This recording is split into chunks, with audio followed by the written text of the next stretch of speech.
زکوٰۃ اس کا تعلق انسان کے مال سے ہے۔ اللہ سبحانہ و تعالیٰ کی عبادت صرف جسم سے نہیں ادا کی جاتی ہے، اللہ سبحانہ و تعالیٰ کی عبادت جیسے جسم سے ادا کی جاتی ہے ویسے ہی انسان کو مال سے بھی اللہ کی عبادت کرنی ہوتی ہے۔ جو بندہ مومن اسے نہیں جانتا وہ اللہ سبحانہ و تعالیٰ کی طرف سے لازم کردہ اس رکن سے وہ غافل ہوتا ہے۔ چند صدقہ و خیرات اور چند پیسوں کے خرچ سے یہ زکوٰۃ کا فریضہ انسانوں سے ساقط نہیں ہوتا ہے۔ کوئی آدمی نوافل کثرت سے پڑھ رہا ہو، فرض کو اس نے ضائع کر دیا، فرض کی بھرپائی نہیں ہو سکتی۔ اگر فرض کو اس نے ضائع کر دیا تو ضائع کر دیا۔ اسی طرح اگر کوئی صدقات کا اہتمام کرے اور واجبی زکوٰۃ اس نے نہیں دی ہے، ان صدقات سے اللہ سبحانہ و تعالیٰ وہ جو اس نے زکوٰۃ کو ضائع کیا اسے ساقط نہیں کرے گا۔ سب سے پہلے زکوٰۃ کی فکر کرنا چاہیے۔ خرچ کی جب بات آتی ہے اللہ سبحانہ و تعالیٰ فرماتا ہے وَالَّذِينَ يَكْنِزُونَ الذَّهَبَ وَالْفِضَّةَ، وہ لوگ جو سونے اور چاندی کو خزانہ بنا کر اپنے پاس جمع کرتے ہیں،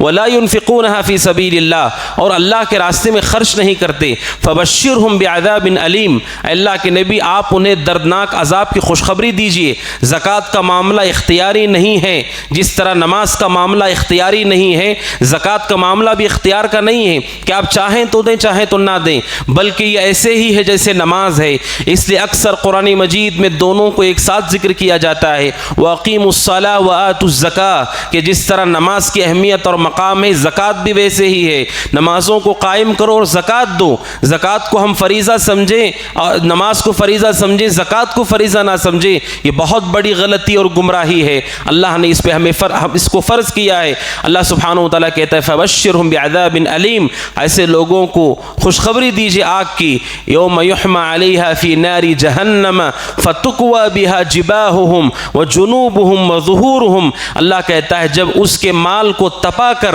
اسے گرم کر کے اللہ سبحانہ و تعالیٰ فتکوی بہا جباہہم، زکوٰۃ نہ دینے والے کی پیشانیوں کو جلایا جائے گا، وجنوبہم ان کے پہلوؤں کو جلایا جائے گا، وظہورہم ان کی پیٹھ کو جلایا جائے گا، اور ان سے کہا جائے گا ھذا ما کنزتم لانفسکم، یہ وہ مال ہے جو تم نے اپنے لیے جمع کر کے رکھا تھا، فذوقوا العذاب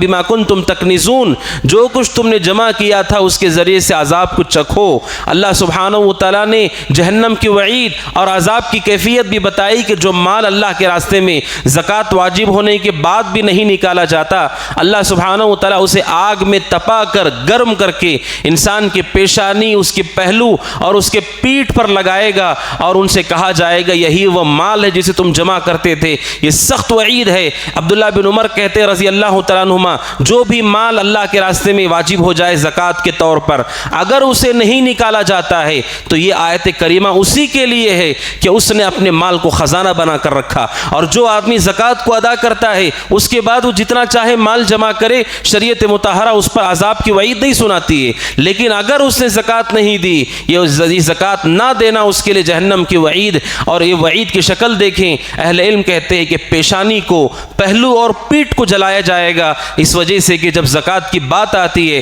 تو سب سے پہلے انسان کی پیشانی پر تیوری چڑھتی ہے، اور پھر وہ اپنے پہلو کو بدل کر پیٹھ دکھا کر کے باہر چلا جاتا ہے، اس لیے کہ زکوٰۃ کا معاملہ آسان معاملہ نہیں ہے۔ آدمی 500 1000 2000 خرچ کر دے، اسے سمجھتا ہے کہ میں بہت بڑا خرچ کرنے والا انسان ہوں۔ جب زکوٰۃ کی بات آتی ہے، اللہ نے جن جن چیزوں میں زکوٰۃ کو واجب کیا ہے اسے اہتمام سے ادا کرنا ایمان ہے، بلکہ اسلام کے نبی اکرم صلی اللہ علیہ وسلم کی وفات کے بعد سب سے پہلے جو فتنہ امت میں رونما ہوا مرتد ہونے کے بعد یہی فتنہ تھا کہ بعض لوگوں نے اس کا انکار کر دیا۔ انہوں نے کہا ہم پورا دین ماننے کے لیے تیار ہیں، لیکن ہم جو کما کر ہمارا جو مال ہے اس مال کو ہم دوسروں کو کیوں دیں؟ سب سے پہلے اسلام میں جو فتنہ اللہ کے نبی کی وفات کے بعد رونما مرتدین کے ساتھ یہی وہ فتنہ ہے مانعین زکوٰۃ کا، جنہوں نے ابو بکر صدیق کی خلافت میں زکوٰۃ دینے سے انکار کر دیا۔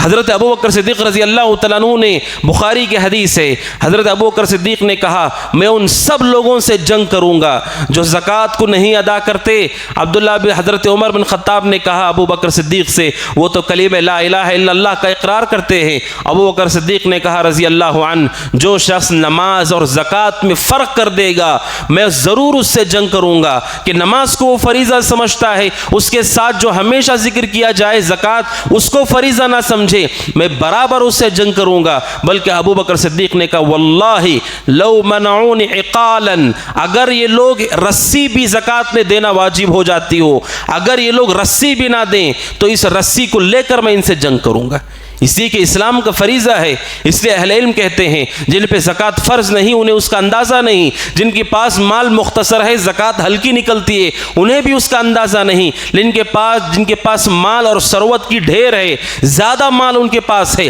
ان کے لیے اصل امتحان ہے کہ سارے مال کا حساب کر کے برابر سال کی گزرنے کے ساتھ اللہ کے راستے میں وہ خرچ کرتے ہیں کہ نہیں۔ یہ ارکان میں سے ہے، جس طرح نماز ارکان میں سے، زکوٰۃ بھی ارکان میں سے ہے۔ رمضان کی اس مناسبت سے یقیناً رمضان زکوٰۃ کے ادا کرنے کا مہینہ نہیں ہے۔ ایسی کوئی حدیث نہیں کہ زکوٰۃ صرف رمضان میں دی جانی چاہیے، چونکہ مسلمان رمضان میں زکوٰۃ نکالتے ہیں لوگوں کی مدد کے لیے، اس لیے رمضان سے رمضان ایک سال ہو جاتا ہے، اس لیے رمضان میں زکوٰۃ پر گفتگو کی جاتی ہے۔ لہٰذا مومن کو چاہیے کہ وہ اپنے مال میں زکوٰۃ کا خیال کرے۔